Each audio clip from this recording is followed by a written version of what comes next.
తెలుగు రాష్ట్రాల్లో సంచలనం రేపిన ఆయేషా మీరా హత్య కేసులో కీలక ఘట్టం ముగిసింది. ఆయేషా మీరా అవశేషాలను ఆమె తల్లిదండ్రులకు సీబీఐ అధికారులు అప్పగించారు. కోర్టు ఆదేశాల మేరకు ఆయేషా అస్థికలను, శరీర భాగాల్ని ఆమె తల్లిదండ్రులకు అధికారులు అప్పగించారు.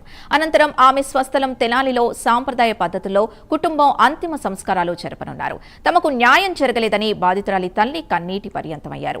తన బిడ్డను అన్యాయంగా చంపేశారని, 18 ఏళ్లుగా పోరాటం చేసినా న్యాయం జరగలేదని ఆవేదన చెందారు.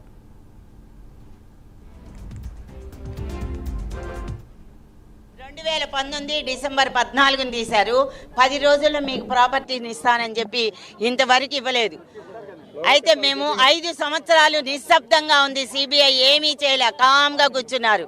మేము మళ్ళీ హైకోర్టులో మా లాయర్ గారు అయినటువంటి పిచ్చుకల శ్రీనివాసరావు గారు మళ్ళీ పిటిషన్ వేసి 5 ఏళ్ళైనా కూడా సిబిఐ ఏమీ తేల్చటం లేదని పిటిషన్ వేస్తే అప్పుడు మా పాప ప్రాపర్టీస్ కోసం గత 7 ఏళ్ల నుంచి మేము తిరగటం జరిగిందండి. హైకోర్టులో వాళ్ళు తర్వాత హైకోర్టులో ఏం చేశారంటే 7 షీల్డ్ కవర్ని అప్పగించి అప్పుడు మా పాప ప్రాపర్టీస్ని కూడా, బాడీ పార్ట్స్ని కూడా హైకోర్టులో పెట్టారు. మేము హైకోర్టు వాళ్ళని అడిగితే సిబిఐ కోర్టుకి వెళ్ళండి అన్నారు. సిబిఐ కోర్టుకి వెళ్తే హైకోర్టుకి వెళ్ళమన్నారు. ఇలా గత 3 నెలల నుంచి తిప్పి చివరికి నిన్న 18వ తారీఖు ఫిబ్రవరి 18వ తేదీన సిబిఐ కోర్టుకి హాజరైతే మీరు ఇప్పివ్వడం అంటే మీ చేతికి అందిస్తామన్నారు. చేతికి ఇచ్చేది ఏంటండి? వాళ్ళు ఏమని చెప్పారు? 10 రోజుల్లో ఇస్తామని చెప్పి 7 సంవత్సరాలు చేశారు. అంటే ఇక్కడ న్యాయం జరిగిందని అర్థమా? సమాధి అయిపోయింది.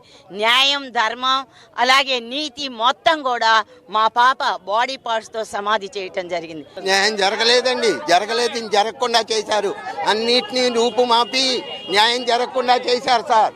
న్యాయం జరగకుండా చేశారు. న్యాయం జరగటం కోసమే పోరాడుతున్నాం మేము.